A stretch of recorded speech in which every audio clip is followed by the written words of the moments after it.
तो जी अब तक के एपिसोड में आप सबने देखा था चिंटू का अकाल मौत होता है, लेकिन लोगों में जानने की उत्सुकता बहुत रहती है पब्लिक में कि आखिर अचानक से अकाल मौत हुआ तो हुआ क्यों हुआ।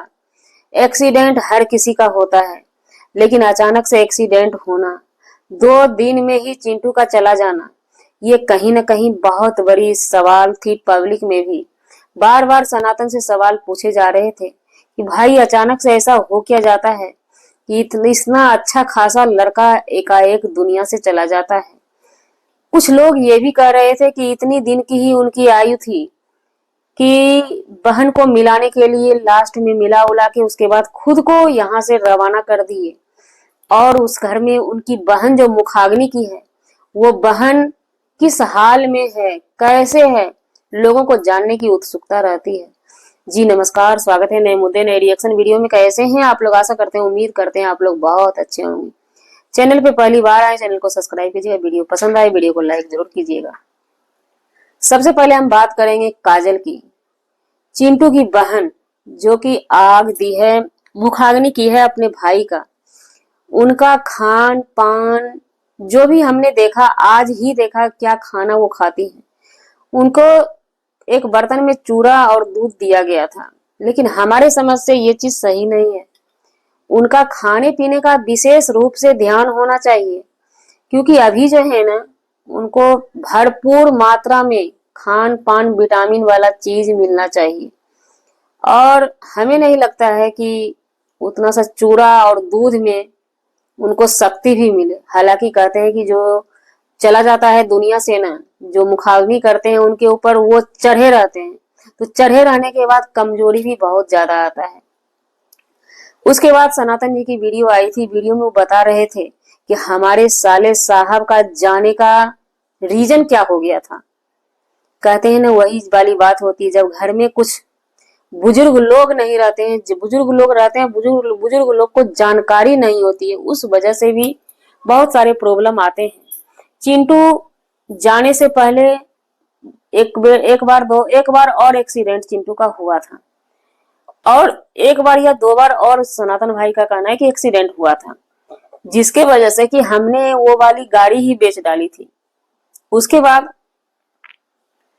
दिमागी प्रॉब्लम भी हुआ था, उसमें भी बोले कि हम इसको इलाज करवाए थे। सब कुछ ठीक हो जाने के बाद लास्ट बार भी एक्सीडेंट ही हुआ और एक्सीडेंट में ही चले गए। तो यहाँ पे क्या प्रॉब्लम था नहीं था हम तो ये नहीं समझ सकेंगे, क्योंकि बड़े अच्छे अगर ज्योतिष को दिखाया जाता पहले से, जब चिंटू दुनिया में रहते पहले से अगर दिखाया जाता, क्योंकि उनके घर के इकलौता चिराग थे, उस चीज को करना चाहिए था। लेकिन जब किया ही नहीं गया, अगर उस समय रहते हुए करना चाहिए था, तो कुछ न कुछ चीजें नुस्खा आता बाहर, उससे बचने के उपाय आते बाहर, है ना।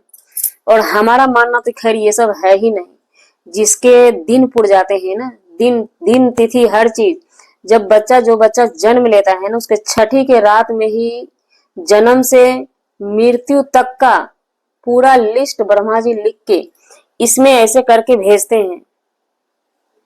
बस उसी के मुताबिक उनके साथ हर चीज होता है।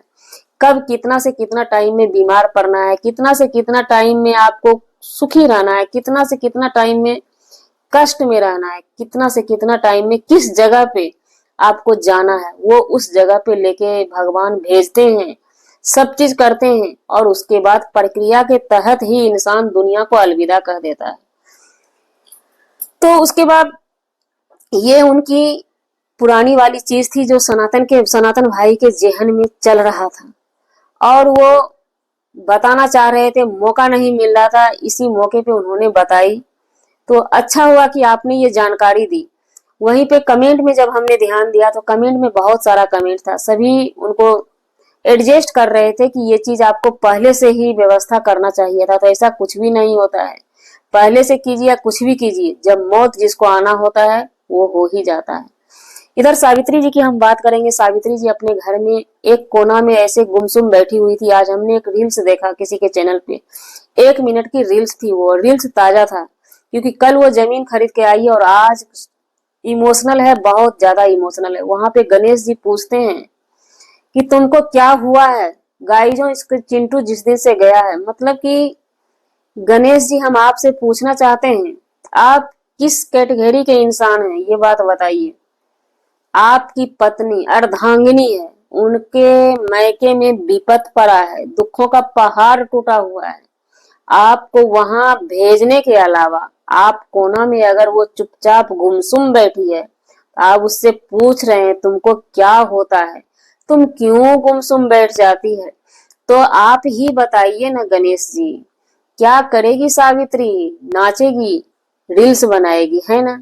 क्योंकि आपके डॉलर नहीं बन रहे हैं, आपको सिर्फ डॉलर दिखाई दे रहा है कि तुम अगर ऐसे मूड ऑफ करके बैठी रहेगी तो हमारा रील्स कैसे बनेगा, फेसबुक में रील्स कैसे जाएगा, इंस्टाग्राम में रील्स कैसे जाएगा, और हमारा डॉलर अगर बनेगा नहीं तो हम मालदार कैसे होंगे। तो गणेश जी थोड़ा सा बहुत ज्यादा ऊपर आप भागे जा रहे हैं। टेस्कार मिला है ना पत्नी के रूप में, पैसे छापने वाली मशीन मिली है।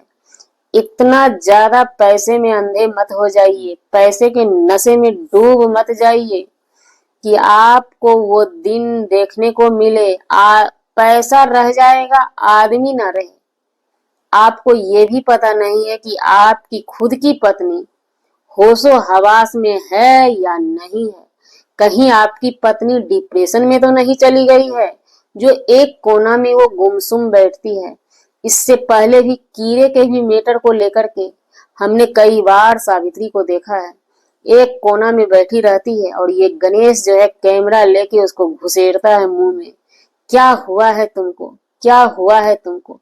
आप वो मर्द मर्द क्या हैं जो अपनी बीवी का दर्द का एहसास नहीं कर पा रहे हैं। सोशल मीडिया पे सरेआम पब्लिक से जानना चाहते हैं तो सुनिए, हम बताते हैं। उनके अंदर बहुत बड़ी दर्द है और अभी के अभी लेकर के जाइए उस जगह पे जहां पे कि चिंटू इस दुनिया में नहीं रहा, उस घर में हंकाली मचा हुआ है, वहां पे लेके जाइए। नहीं जाइएगा ना, आपको डॉलर की पड़ी है। डॉलर जो बन गया वो खर्चा भी नहीं होना चाहिए। खर्चा अगर हो तो सिर्फ पेट पूजा में, पकौड़ा चाहिए बड़ा बड़ा वाला चाय के साथ, आपको यही सब चाहिए उस डॉलर के हिस्से में। उस डॉलर में पुण्य का काम नहीं होना चाहिए। आप जो ये ढोंग दिखावा कर रहे हैं ना, पूजा पाठ, ये ढोंग है, दिखावा है। पुण्य तो इस जगह पे होता, किसी का लाल दुनिया से चला गया, अकाली मौत आ गया, उस माँ बाप से थोड़ा दर्द पूछ लेते। चलिए, आपकी छोटी सी बच्ची है, सावित्री नहीं जा सकती थी, आप माँ बेटा तो जा सकते थे ना। आपकी माँ चली जाती देखने तो क्या हो जाता? कौन सा आपके घर में कुछ कहर मच जाता क्या? क्या आप भेदभाव मानते हैं सावित्री के मैके वाले से?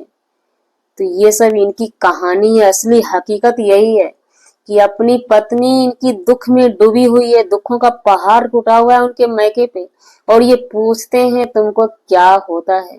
जी, हमारा वीडियो बनाने का मतलब किसी व्यक्ति विशेष से नहीं था, ना ही किसी के आत्मसम्मान को ठेस पहुंचाने का था। अगर जाने अनजाने आपके आत्मसम्मान को ठेस पहुंची उसके लिए सॉरी क्षमा चाहते हैं।